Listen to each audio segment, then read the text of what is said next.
Bendito Dios, gracias por esta oportunidad de oír tu voz.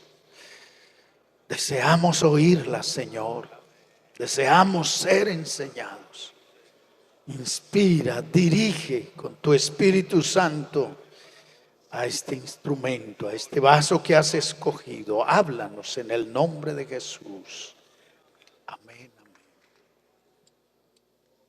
Su amor no termina, su gracia no acaba, un límite no hay al poder de Jesús, pues de sus inmensas riquezas en gloria abundan sus dones, abunda su amor. Tu gracia es mayor si las cargas aumentan, su fuerza es mayor si la prueba es más cruel, si más son las luchas, mayor es su gracia, si más son las penas, mayor es su paz. Su amor no termina, su gracia no acaba, un límite no hay al poder de Jesús, pues de sus inmensas riquezas en gloria abundan sus dones, abunda su amor. Si nuestros recursos ya se han agotado, si fuerzas nos faltan para continuar, si a punto ya estamos de desanimarnos, el tiempo ha llegado que Dios obrará. Su amor no termina, su gracia no acaba, un límite no hay al poder de Jesús, pues de sus inmensas riquezas en gloria abundan sus dones, abunda su amor.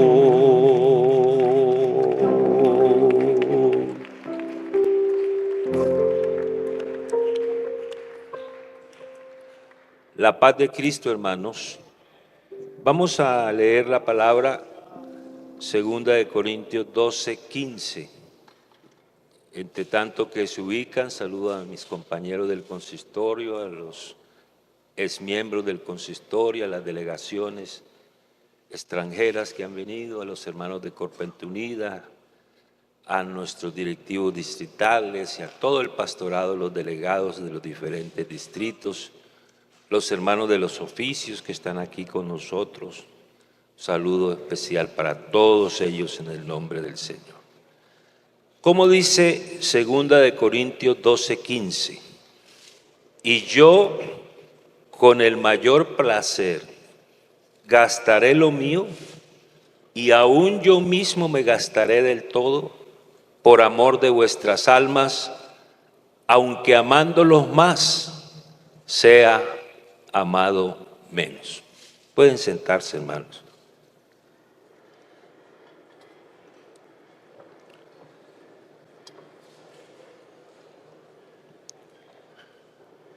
Leyendo este pasaje,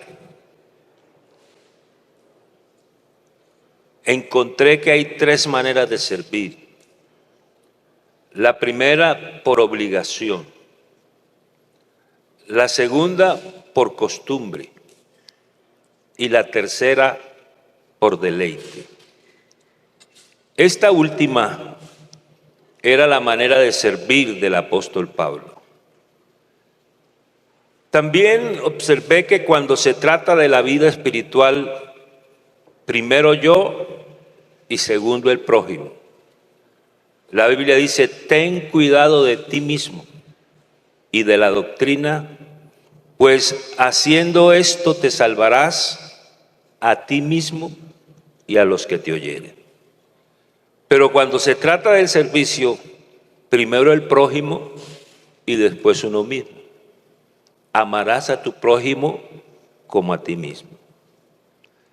Me llamó poderosamente la atención, hermanos, el grado de compromiso que tenía el apóstol Pablo, hasta el punto que estaba dispuesto a invertir sus recursos e ir más allá y gastarse a sí mismo del todo.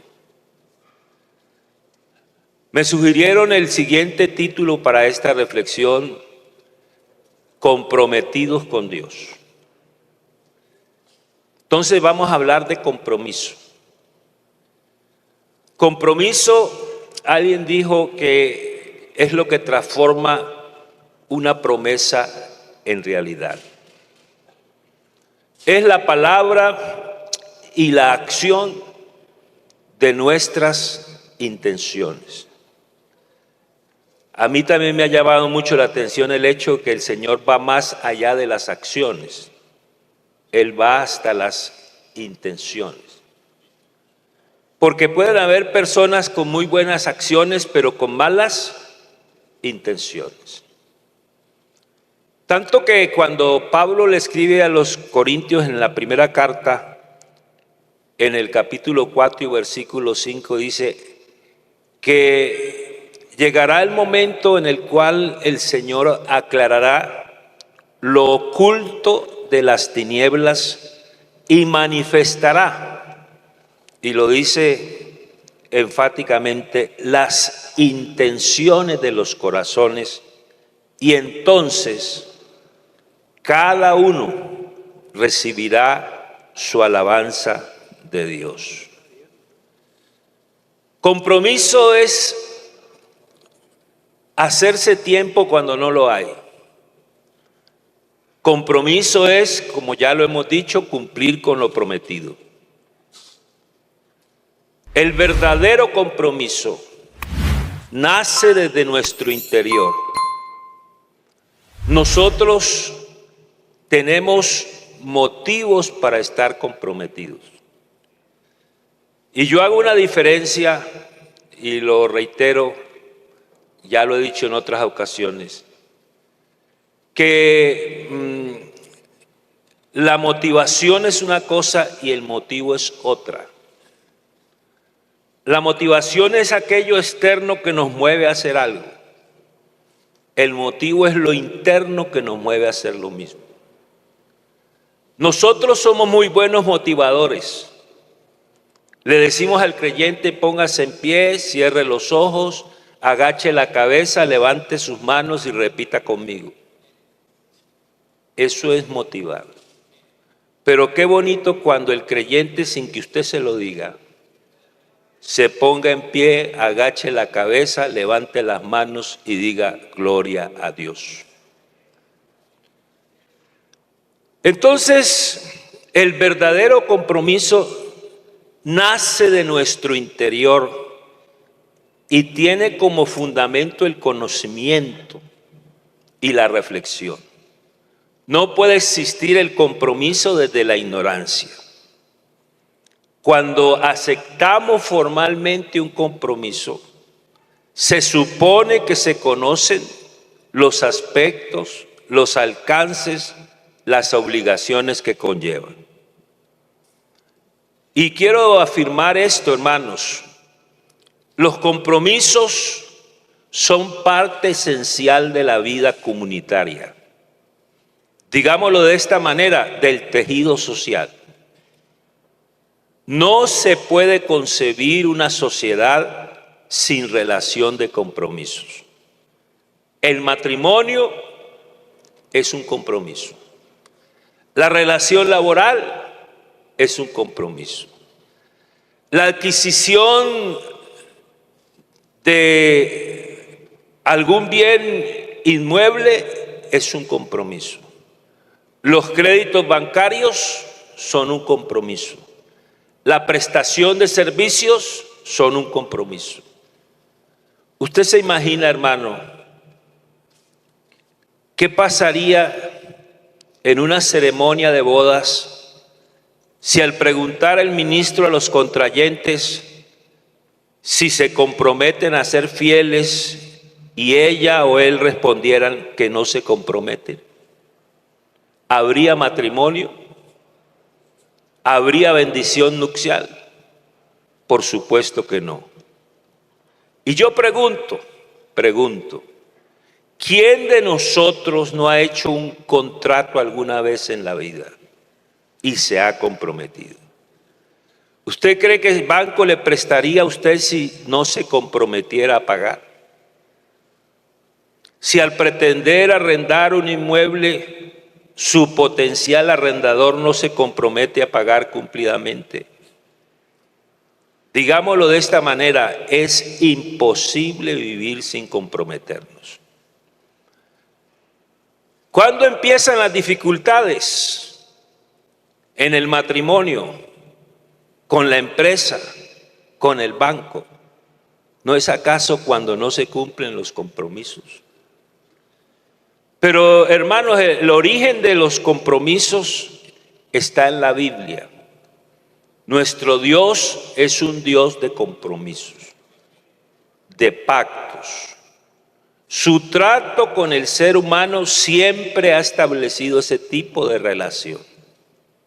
Lo hizo con Adán, lo hizo con Noé, lo hizo con Abraham, lo hizo con Moisés, lo hizo con David. Y nosotros no somos la excepción.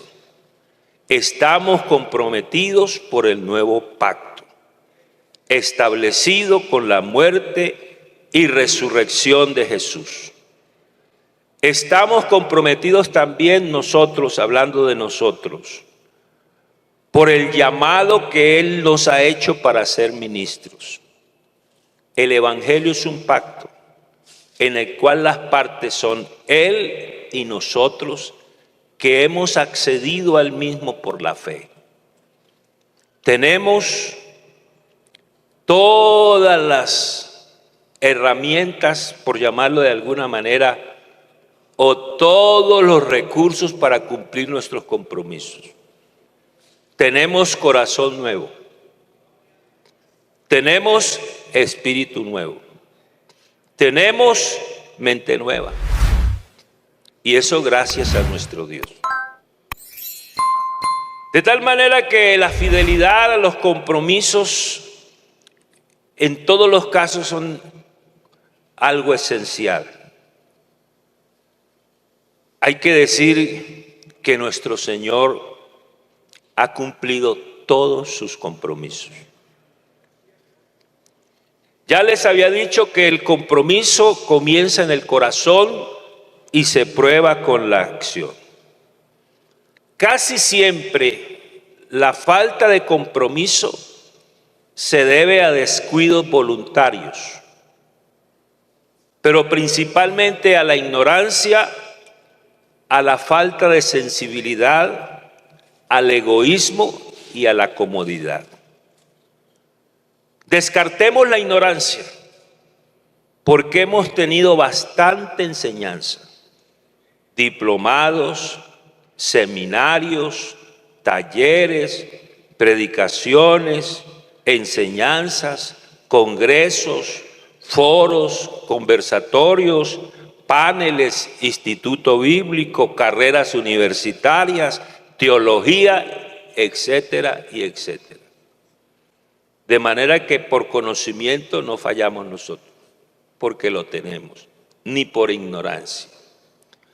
Pero entonces me voy a ocupar en estos minutos de 3 razones por las cuales nosotros fallamos a los compromisos.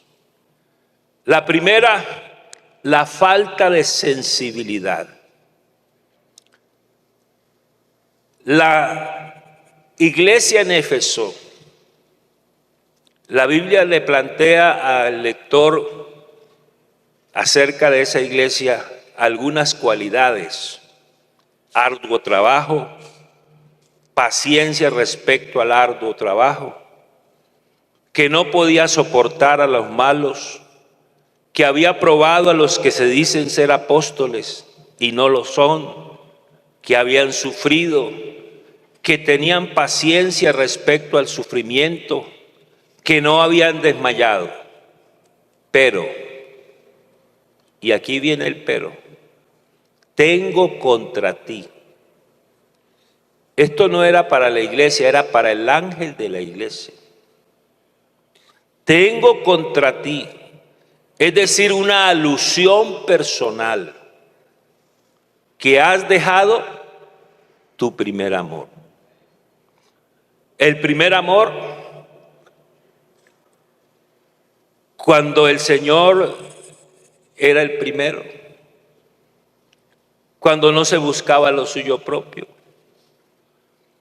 porque ese es un pecado contra el amor. Porque 1 Corintios 13:5 dice que el amor no busca lo suyo. Y cuando Pablo le escribe a los filipenses en el capítulo 2, que es un himno, dicen algunos que es un himno, y uno lo lee, ¿verdad? Que tiene métrica, tiene medida, tiene el ritmo, tiene belleza. Ahí en ese capítulo 2 que es tan hermoso, dice: si hay alguna consolación en Cristo, es decir, capacidad de consolar. Si algún consuelo de amor, es decir, un corazón compasivo. Si alguna comunión del Espíritu, si algún efecto entrañable, si alguna misericordia. Pablo dice: completad mi gozo sintiendo lo mismo, teniendo el mismo amor, unánime sintiendo una misma cosa. Nada hagáis por contienda o por vanagloria, antes bien con humildad, estimando cada uno a los demás como superiores a él mismo. Entonces, el problema de la iglesia en Éfeso era ese, la falta de sensibilidad, la falta de amor. Es que cuando se hacen las cosas sin amor, Pablo lo dice en la carta a los Corintios, en el capítulo 13. Si yo hablase en lenguas humanas y angélicas y no tengo amor, ¿qué dice? Vengo a ser como metal que resuena o címbalo que retiñe. Y si tuviese profecía y entendiese todos los misterios y toda ciencia, y si tuviese toda la fe de tal manera que trasladase los montes y no tengo amor, nada soy. Y si repartiese todos mis bienes para dar de comer a los pobres, y si entregase mi cuerpo para ser quemado y no tengo amor, de nada me sirve. Fíjese usted todo lo que implica perder la sensibilidad. Yo recuerdo que un día le pregunté al hermano Vicente Arango, íbamos de viaje de Bogotá a Melgar, íbamos a comprar una finca para un campamento. Y él era en ese momento el evangelista nacional. Y a mí se me ocurrió preguntarle, yo era un obrero, se me ocurrió preguntarle qué era un evangelista. Y yo esperaba una respuesta cargada de conceptos teológicos. Pero él me dijo algo sencillo. Me dijo: un evangelista es aquel que tiene amor por las almas. Y yo dije: de verdad, que no puede haber un evangelista que no tenga amor por las almas. Así como no puede haber un pastor que no ame el rebaño. Sobra preguntarles esta mañana, porque yo sé que me van a decir, pero ¿cuántos aman el rebaño? Bendito sea el nombre de Jesús. La Biblia habla de murmuradores, de querellosos que andan según sus propios deseos, y luego dice que su boca habla cosas infladas que adulan a las personas para sacar provecho. Pero la Biblia dice que hay un ay para ellos. Y lo describe. Dice que siguieron el camino de Caín, que se lanzaron por lucro en el error de Balaán, y que además mostraron a través de sus actos cuán desviados estaban del propósito de Dios. Hemos dicho que casi siempre la falta de compromiso se debe a descuidos voluntarios. Descartamos la ignorancia, hablamos de la falta de sensibilidad, pero la otra razón es el egoísmo. Uno leyendo la Biblia encuentra uno de los hombres más sabios, ricos y famosos y prósperos de su tiempo. Ese rey que yo lo he llamado el sabio sordo, había recibido una recomendación de la cual surgía un compromiso. En Deuteronomio capítulo 17, el versículo 16, se dice, hablando hacia el futuro, porque todavía Israel no tenía rey, pero hablando del futuro rey de Israel, el Señor le dice lo siguiente: no aumentará para sí caballos. Resalto la expresión para sí. Luego dice, ni tomará para sí. Resalto la expresión para sí. Muchas mujeres. Y luego le dice el Señor a ese futuro rey que ni plata ni oro aumentará para sí en abundancia.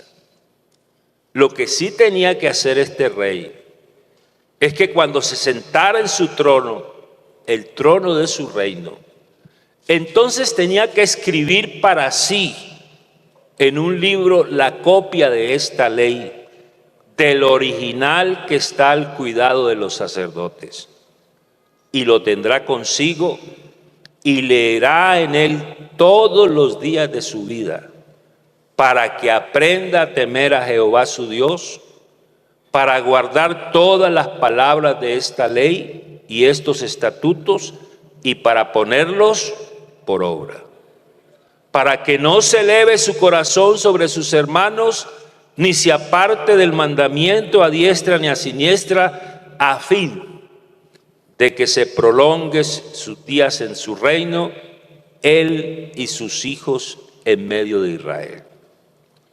A pesar de las advertencias de no amontonar caballos para sí, ni mujeres para sí, ni riquezas para sí. Note usted que el para sí es el que marca la diferencia. Parece que la sabiduría, la riqueza, la fama, la prosperidad pasan de aliado a enemigo cuando se alcanzan o se buscan solamente para sí.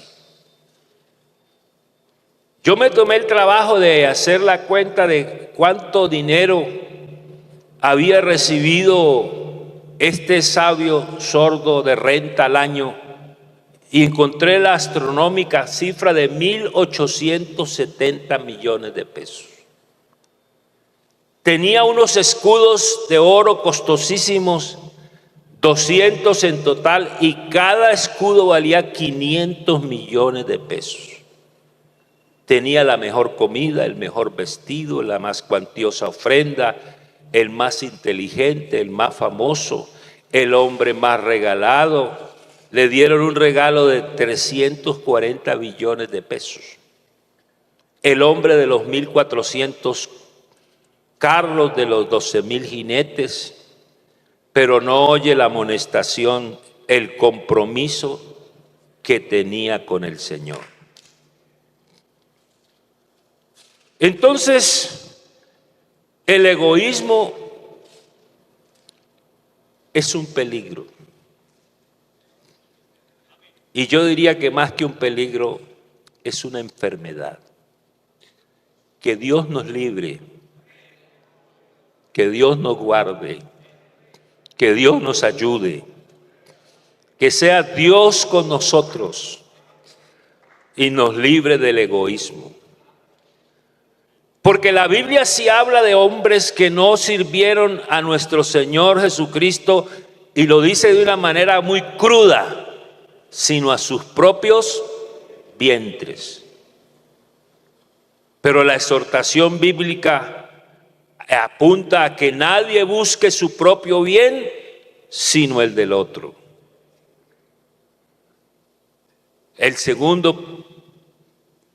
La segunda razón, el egoísmo. Y la última razón de la cual quiero hablar esta mañana es de la comodidad. Cuando se ha llegado a una zona de confort y no se está dispuesto a salir de ella. ¿Me puedo confesar con ustedes esta mañana? Mire, hermanos, personalmente me hizo bien, y le doy gracias a Dios, el descender de ingresos en algunas ocasiones. Me ayudó eso a ser austero, ¿cómo se dice? Austero. Me ayudó a mí a optimizar los recursos.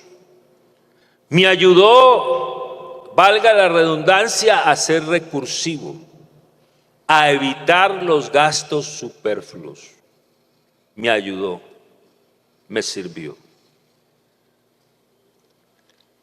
Y no sé cuántos estarían dispuestos a aprender de esa manera. Tal vez muy pocos. Pero creo que nos vendría bien en algún momento descender de ingresos para ver la mano de Dios, porque este Dios ha sido fiel y nos ha sostenido a pesar de la escasez y en los momentos más difíciles. Comodidad cuando se quiere tener todo por el atajo, por el camino corto, el dinero fácil, dejándonos llevar de pirámides, de siembras. Esta semana me llamó alguien y me dijo: Dios le bendiga, hermano. Lo llamo porque sé que van a tener una convención en Barranquilla. Y queremos ir a la convención y que usted nos dé un espacio porque tenemos un proyecto de una siembra. Me tocó decirle que nosotros no estábamos interesados en ninguna siembra, ni en ninguna pirámide, porque ese es dinero fácil, es dinero fraudulento. Y yo no me explico cómo un pastor se mete en una pirámide y compromete sus recursos y compromete hasta los recursos de la iglesia. Que el Señor nos guarde a nosotros, pastores. Cuidado con la abundancia, me dije yo. La señora abundancia ha llegado y en algunos casos nos puede hacer daño. Nosotros vivimos tiempos de escasez, de persecución, de insultos, de improperios, de piedras, de golpes. Pero ahora el Señor, en estos 80 años, nos ha prosperado y bendecido.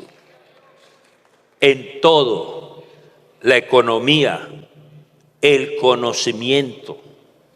Hemos pasado del kinder al doctorado, al magíster, al posgrado, al teólogo. Hemos nosotros también podido ejercitar los dones que el Señor nos ha hecho. Nos ha dado la habilidad que aporta la experiencia. Digámoslo de esta manera, del estrato 1, hemos llegado en algunos casos al estrato 6. Abundancia económica, abundancia de saberes y conocimientos, abundancia de estatus. Hasta aquí hemos llegado con la bendición de Dios y el Dios de la bendición. Con la abundancia de Dios y con el Dios de la abundancia. Pero hay un peligro: poner nuestra confianza solo en la abundancia, en la prosperidad, en los recursos, en el fondo. No sé si usted está de acuerdo conmigo, hermano pastor, que nuestra confianza debe estar anclada en el Dios de los recursos. Podemos caer en la disyuntiva de buscar o luchar por la bendición o por el Dios de la bendición. La disyuntiva de buscar el éxito o al Dios que nos garantiza el éxito. De confiar en los recursos o en el Dios de los recursos. De meter la mano al bolsillo para afrontar situaciones y necesidades o meternos en Dios. Hay relatos bíblicos que llevan a la reflexión. ¿Hasta qué punto llegó a ser más importante la casa que el Dios de la casa? ¿Hasta qué punto la serpiente de bronce más que el Dios que usó la serpiente como medio para librar al pueblo? ¿Hasta qué punto llegó a ser más importante las calles de oro que el Dios de la ciudad de las calles de oro? ¿Hasta qué punto llegó a ser más importante el alfolí que el Dios del alfolí? ¿Hasta qué punto llegó a ser más importante la bendición que el Dios de la bendición? Nuestra actitud, la abundancia ha llegado. ¿Cuál es la actitud hacia ella? Del que la está disfrutando, del que la está buscando, del que la tiene en sus manos, del que la mira de cerca o de lejos. Aceptemos que no siempre la abundancia económica, de conocimiento, de fama, es sinónimo de abundancia de Dios. Se puede ser rico, pero pobre. Así como se puede ser pobre, pero rico.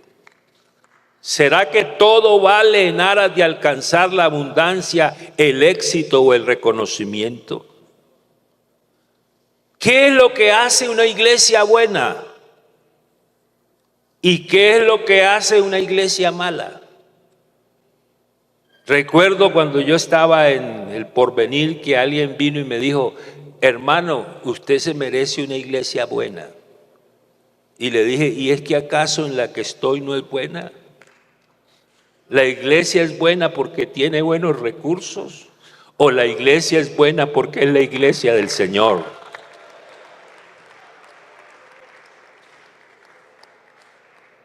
Hermanos, ¿por qué buscar y anhelar una iglesia buena? ¿Qué errores podemos cometer por alcanzar el éxito, la fama y la reputación? ¿Será, hermanos, que podemos cambiar el discurso de cuánto entra por el discurso donde la premisa fundamental es dónde hay un lugar para servir a Dios? ¿Dónde me necesita Dios? ¿Cuál es la más importante pregunta ante un traslado? ¿Cuánto entra? ¿Hay calles pavimentadas? ¿Cómo es el clima? ¿Hay colegio para mis hijos? ¿Hay supermercado y shopping para mi esposa? Yo no sé por qué en un pueblo, vereda, ciudad, hay cientos de miles que pueden vivir en ese clima, en ese entorno, con esas calles sin pavimentar, con infraestructura escasa, y el único que no puede y no quiere y no está dispuesto a vivir allí es el pastor, la esposa y la familia. ¿Será que podemos seguir cantando la canción No donde quieras? Pues ¿quién soy yo? Mi Padre escogerá la senda que es mejor, y así feliz yo pueda ir. ¿Será que lo podemos cantar, hermanos?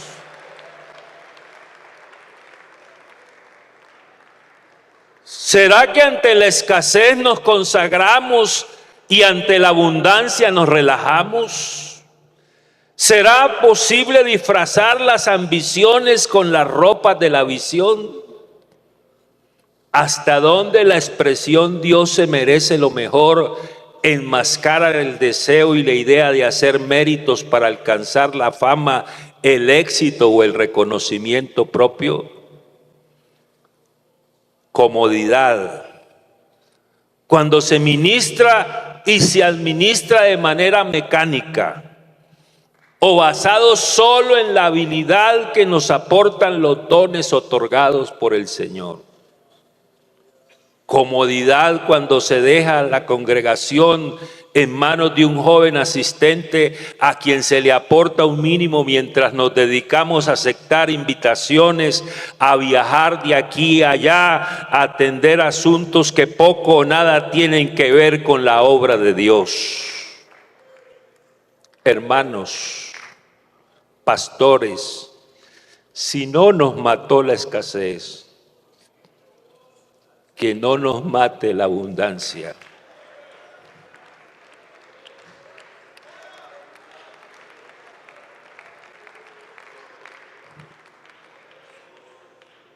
¿Cómo medir el compromiso? Tengo aquí 5 maneras y de pronto le invito a hacer este ejercicio.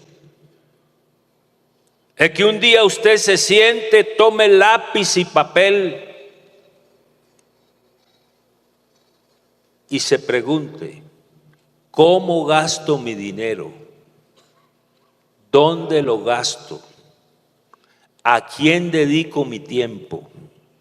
¿Cuánto invierto en vivir? ¿Cuánto invierto en desarrollo personal?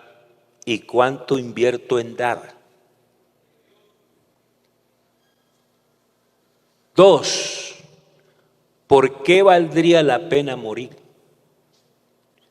¿Por qué o por quién estaría usted dispuesto a morir? Hay personas que por una causa se van al monte, se arman de un fusil y están dispuestos a morir por unos principios.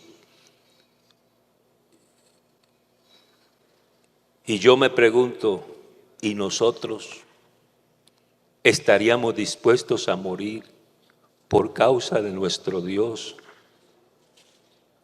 Número 3, ¿qué sería lo que en la vida tendría que hacer, no importa cuáles sean las consecuencias?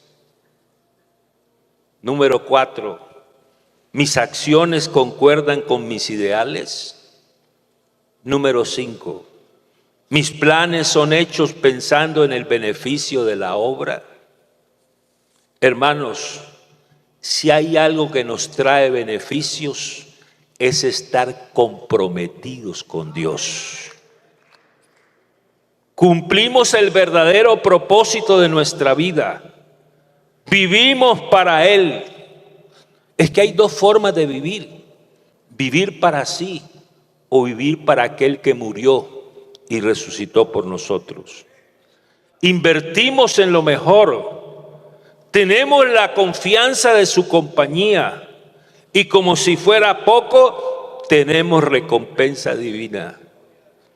Yo digo que el Señor nos ha pagado muy bien. Y yo diría que demasiado bien. Yo fui a visitar a un creyente y me dijo: hermano, estoy feliz. Ahora que terminé mi carrera me aumentaron el sueldo y estoy muy contento. Y a mí se me ocurrió pensar: ¿y cuánto será el sueldo que le aumentaron? Yo no le pregunté porque me daba vergüenza preguntarle. Pero él en la charla me fue confesando y me dijo: ahora gano 1,5 millones de pesos. Y yo dije: wow, este creyente está feliz con 1,5 millones. Pero ¿cuántos pastores no están felices con 1,5 millones? Yo creo que el Señor ha sido demasiado bueno.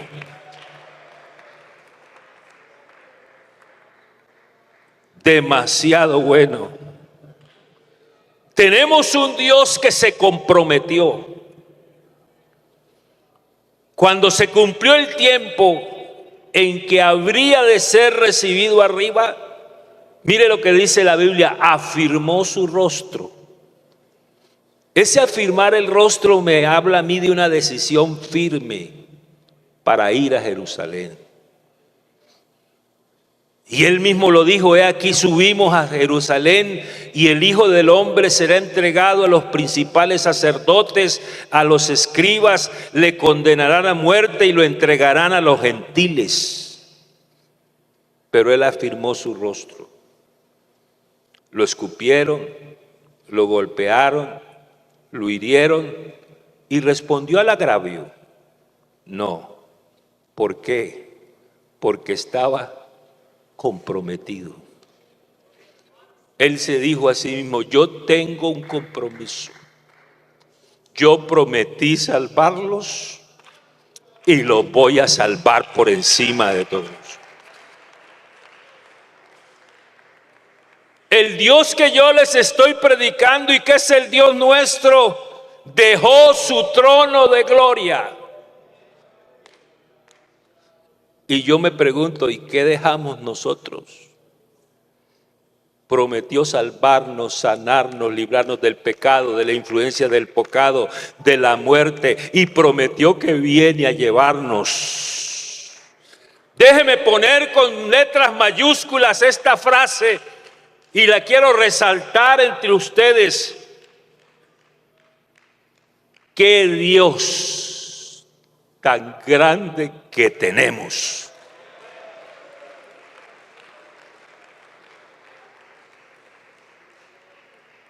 Leí una vez una predicación de alguien basado en Filipenses capítulo 2 y la tituló Cuando Dios estuvo en estrecho.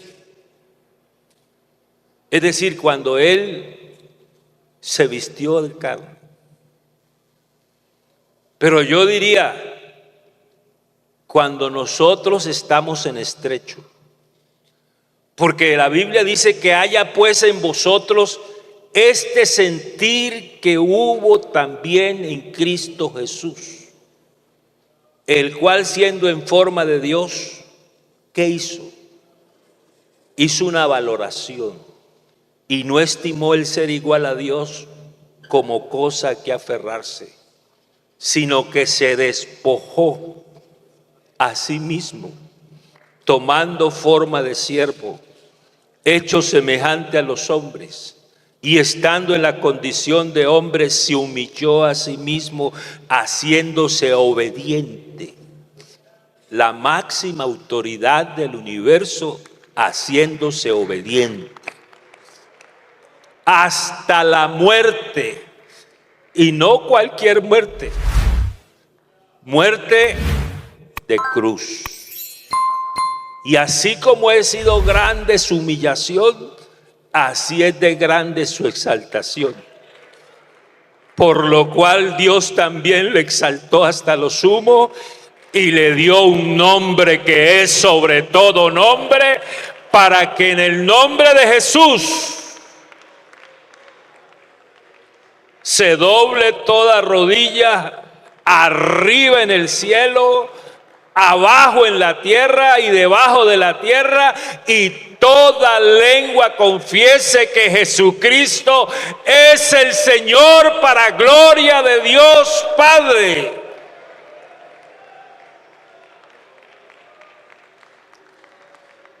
¿Qué Dios como nuestro Dios?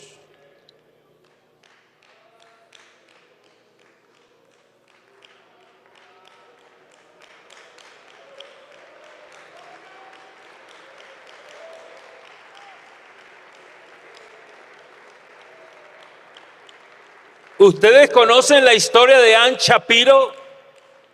Una canadiense que quedó en coma a la edad de 50 años y duró 29 años en coma. A los 79 años despertó. Pero la historia de Ann tiene otro protagonista, y es su esposo Martin. Ella quedó con los ojos abiertos, en coma, pero con los ojos abiertos. Y entonces Martin le echó colirio cada 2 horas a los ojos de su esposa durante 2 años. Y la tuvo en casa durante 29 años. Y cuando le preguntaron: Martin, ¿por qué hiciste todo eso? Dijo: porque yo un día me comprometí a que estaría con ella en la salud y en la enfermedad. Nosotros nos hemos comprometido con Él.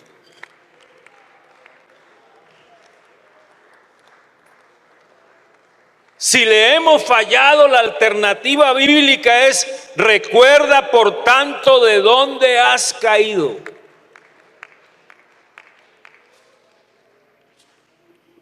Número 1, recuerda.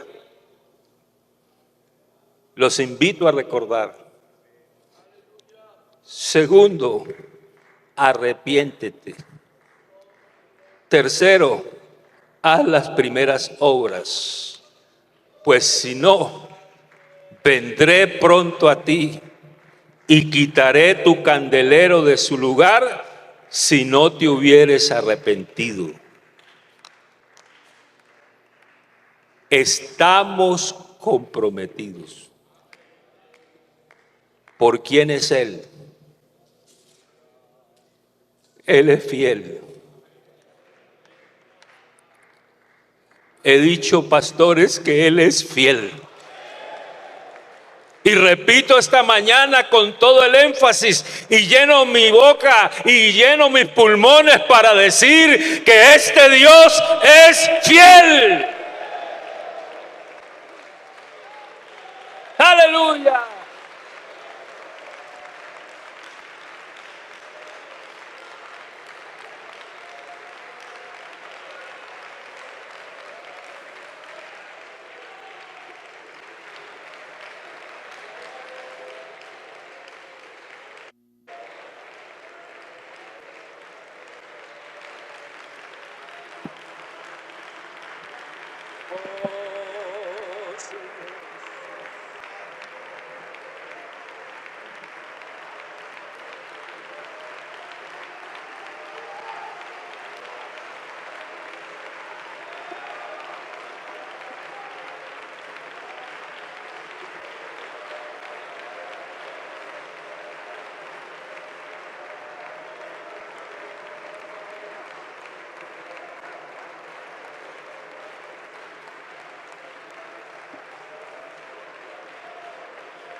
Escóndete.